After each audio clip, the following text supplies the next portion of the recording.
सभी को नमस्कार प्रणाम। कैसे हैं आप सभी लोग? आशा है आप सभी लोग अच्छे होंगे। और कहानी आपकी मेरे यूट्यूब चैनल में आप सभी का स्वागत है। और शाम के 6 बज चुके हैं। मैं फिर हाजिर हूँ आप सभी के सामने एक नई क्राइम की घटना लेकर। आमतौर पर दोस्तों आपने देखा होगा कि कुछ क्राइम की घटनाएं ऐसी होती हैं जहाँ पर हत्या हो जाती है।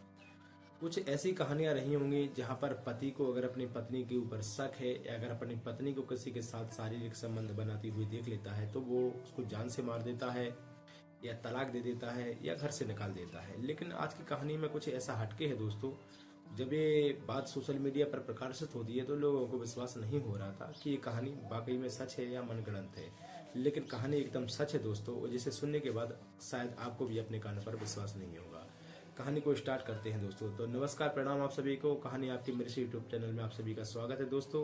और कहानी को स्टार्ट करें इससे पहले वही रिक्वेस्ट आप सभी लोगों से कि आप हमारे इस चैनल पर नए आए हैं तो प्लीज़ इस चैनल को सब्सक्राइब कर लीजिएगा, जिससे मेरा हौसला बढ़ता रहे। तो दोस्तों आज की जो कहानी है वह है मध्य प्रदेश की, और मध्य प्रदेश का एक ज़िला लगता है और जो कि काफ़ी प्रचलित शहर है इंदौर। और इंदौर में एक थाना पड़ता है इब्रिज नगर थाना। इब्रिज नगर थाना के पास में एक इलाका पड़ता है जिसको मूसा खेली इलाके के नाम से जाना जाता है।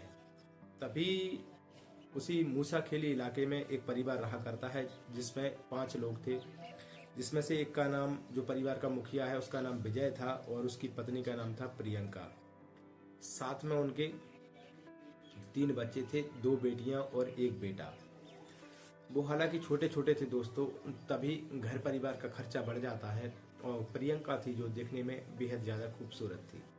तभी दोस्तों कुछ लोगों सबके द्वारा शिकायत की जाती है उसके पति विजय से कि तुम्हारी पत्नी है तो इसका चाल चलन, उसका व्यवहार ठीक नहीं है, वो किसी भी मर्द के साथ शारीरिक संबंध बना लेती है।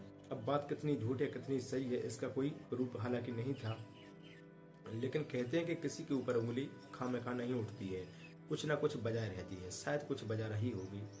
इस प्रकार दोस्तों तो जो क्या होता है कि जो प्रियंका रहती है तो वाकई में थोड़ा बहुत उसका कुछ ऐसा रहा होगा, इसलिए उसका पति विजय हमेशा उसके ऊपर शक करता रहता है। लेकिन अब जब उसके बच्चे बड़े होने लग जाते हैं तो उसके ऊपर जिम्मेदारी बढ़ती है कि उसको कुछ पैसा कमाना है और पैसा कमाने के लिए उसको बाहर जाना पड़ेगा। इसी दौरान उसके कुछ दोस्त दुबई रहा करते थे और दुबई में उनसे बातचीत होती थी तो वो बताते थे कि इंडिया से काफ़ी ज़्यादा मात्रा में यहाँ पर पैसा मिलता है और यहाँ पर तुम भी आ जाओगे तो तुम्हारी लाइफ सेटल हो जाएगी। अच्छा खासा पैसा जल्द समय में यहाँ से कमाकर इंडिया में सेटल हो सकते हैं अपना घर परिवार बनाकर। दोस्तों इस तरीके से जब उससे विजय से बात की गई तो विजय भी तैयार हो जाता है विदेश जाने के लिए। सर पासपोर्ट वीज़ा के लिए अप्लाई कर देते हैं दोस्तों, लेकिन उसके मन में एक चिंता थी कि मेरे रहते हुए तो मेरी पत्नी ऐसा करती है और शायद मैं चला गया तो पता नहीं क्या क्या करेगी, कैसे कैसे करेगी। तो दोस्तों होता है क्या यहाँ पर, इसके मन में एक आइडिया आता है कि मैं कुछ अपनी पत्नी के गुप्तांग पर एक ऐसी चीज़ कर दूंगा जिससे वो किसी के साथ शारीरिक संबंध नहीं बना पाएगी। तो दोस्तों होता है क्या, जब 2 बच्चे हो जाते हैं और तीसरा बच्चा होने वाला था या हो गया था तो उसी दौरान इसका पति एक किसी इंसान से एक ऐसा लॉक बनवाता है, ताला बनवाता है कि उसके गुप्तांग से होते हुए कमर पर लपेटकर उसको एक ताला बना देता था जिसका चाबी उसी विजय के पास रहा करता था। तो उसने वो ताला अपनी पत्नी के कमर पर लगाने का, गुप्तांग पर लगाने का फैसला किया कि जे ताला अपनी पत्नी के गुप्तांग पर लगा देगा तो वो किसी के साथ शारीरिक संबंध नहीं बना पाएगी। तो दोस्तों जब ये उसने ताले लगाने की बात की, इससे पहले भी पत्नी से लड़ाई झगड़ा कई बार पर होता रहता था, तो पत्नी ने मना किया ऐसा ऐसा करने पर, लेकिन इसके बाद उसने मारपीट करना स्टार्ट कर दिया उसका, प्रियंका का। तो विजय ने जब जैसे ही प्रियंका की मारपीट की दोस्तों तो यहाँ पर प्रियंका डर जाती है और वो ताला पहनने के लिए तैयार हो जाती है। तो दोस्तों यहाँ पर होता है क्या कि अभी यहाँ तक वो विदेश तो नहीं गया था लेकिन उसके कमर पर ताला लगा दिया था। अब धीरे धीरे समय बीतता है तो दोस्तों 1 साल का समय बीत जाता है, निरंतर उसको ताला में बंद करके रखता है। जब उसका मन करता है शारीरिक संबंध बनाने का तभी वो उस ताले को खोलता है, बगैर हमेशा के लिए ताला लगा के रखता है। सुबह अपने काम पर जाता है, शाम को लौट कर आता है तो ताला खोल देता है। इस प्रकार दोस्तों उसको करीब 3 और 4 साल का समय बीत जाता है। लेडीज परेशान हो जाती है, एकदम बौखला जाती है कि आखिरकार मैं इस नरक की जिंदगी से कैसे बाहर आ सकती है। तो दोस्तों इस प्रकार प्रियंका को प्रताड़ित कर रहा था उसका पति। तभी अचानक होता है क्या कि एक दिन प्रियंका जो चूहे मारने वाली दवा रहती है उसको खा लेती है और खाने के बाद आत्महत्या करने की कोशिश करती है। तभी कुछ उसकी जो बेटी थी, एक उसकी छोटी बेटी थी, तो वो उस हालत में देखकर मम्मी को उल्टी हो रही है प्रियंका को, तो वो बाहर जाती है और कुछ अड़ोसी पड़ोसी लोग रहते हैं उनसे बातचीत करती है, उनको सब कुछ मसला बताती है। सभी लोग अड़ोसी पड़ोसी लोग हैं वो इकट्ठे हो जाते हैं। इसके पहले कि इसका जो पति था विजय, वो वहाँ पर काम पर गया हुआ था। दोस्तों अड़ोसी पड़ोसी लोग आ जाते हैं, उसकी हालत गंभीर थी प्रियंका की, साथ में उसको हॉस्पिटल लेकर चले जाते हैं जहाँ पर उसका इलाज होता है। और हॉस्पिटल का नाम है दोस्तों, आपकी जानकारी के लिए बता दूं, FM बम हॉस्पिटल है एक इंदौर में। FM बम हॉस्पिटल में जाकर उसको एडमिट करते हैं प्रियंका को, जहाँ पर उसका इलाज चलता है दोस्तों। तो उसका जो कुछ जो दवाई खाए, इसने जो चूहे मारने वाली दवा खाई थी, इसका कुछ मेडिकल द्वारा या डॉक्टर द्वारा कुछ प्रक्रिया होती होगी, तो जो गुप्तांग रहता है उसमें कुछ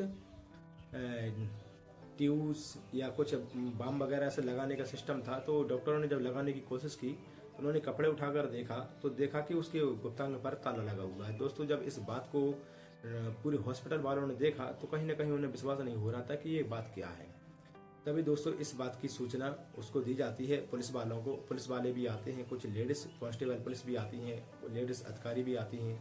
तो उससे बातचीत की गई प्रियंका से। तो प्रियंका जब बातचीत करते दौरान पूरा सब कुछ बयां करती है कि मेरा पति मुझ पर शक करता है और ऐसे ऐसे कारनामे करता है, जो कि मेरे ऊपर ये 4 साल से इसने जे गुप्तांग पर मेरे पे ताला लगा रखा है। तो दोस्तों बेहद ज़्यादा परेशान थी वो, पूरा वक्तव्य रिकॉर्ड हो रहा था, लेकिन प्रियंका को मालूम नहीं था। और सब कुछ वक्तव्य होने के बाद पुलिस जब ये केस लेती है, तो शाम को उसका जब पति लौट कर आता है, तो पुलिस वाले उसके पति को लेकर वहाँ पर पहुँचते हैं पुलिस स्टेशन। उनसे भी बातचीत की जाती है, उसको जेल में डाल दिया जाता है। लेकिन जब ये फैसला कोर्ट के सामने पहुँचा दोस्तों, तो कोर्ट में जो एक अरविंद शाह थे, जो कि वहाँ के जज थे, उन्होंने उनसे जब बातचीत की, तो जो लेडीज थी दोस्तों, जब वो उस कटघरे में पहुंचती है, तो अपना जो बयान रहता है उसको बदल देती है। वो कुछ और बोलने लग जाती है कि साहब मैंने जो बयान दिए हैं वो बयान मुझसे ज़बरदस्ती लिए गए हैं, मैंने ऐसा कुछ नहीं किया है। इसी बात पर दोस्तों जो अरविंद शाह जज थे,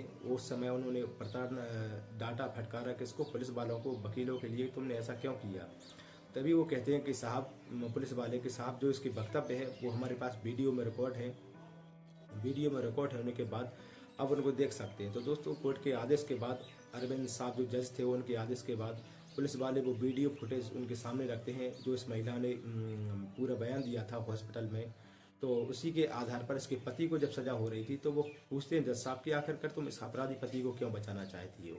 तो वो महिला कहती है दोस्तों कि आखिरकार साहब, जैसा भी है मेरा पति है, और ये अगर जेल चला जाएगा तो मेरे जो छोटे छोटे बच्चे हैं उनका क्या होगा और मेरा क्या होगा, कैसे गुजर बसारा होगा, मैं परेशान हो जाऊंगी। इसलिए पहली गलती छोड़कर, आखिरी गलती छोड़कर इसका माफ़ कर दीजिए। लोग दोस्तों यहाँ पर पत्नी तो अपने पति को बचाने की कोशिश कर रही थी, लेकिन जो जज साहब हैं वो भी अच्छा फैसला सुनाते हैं कि अगर मैंने आज इस अपराधी को छोड़ दिया, तो आगे चलकर ऐसी घटना को सुनने के बाद और भी कुछ ऐसे लोग होंगे जो ऐसी घटना को अंजाम देंगे, जिन्हें ऐसा अपराध नहीं करना चाहिए था, अपराधियों को छूट मिल जाएगी। तो दोस्तों यहाँ पर जज साहब उसको 10 साल की सज़ा सुनाते हैं और साथ में 10,000 रुपये का जुर्माना लगाते हैं।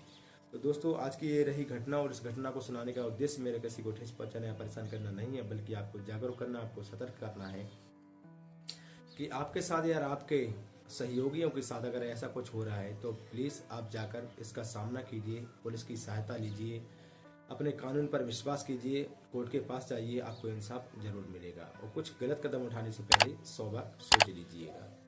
कहानी अच्छी लगे दोस्तों, और इस कहानी के बारे में आप लोगों के क्या विचार है मुझे कमेंट बॉक्स में जरूर दीजिएगा। और मैं फिर मिलूंगा एक नई क्रांति की घटना के साथ। जब तक के लिए मुझे विदा दीजिए। जय हिंद, वंदे मातरम, भारत माता की जय।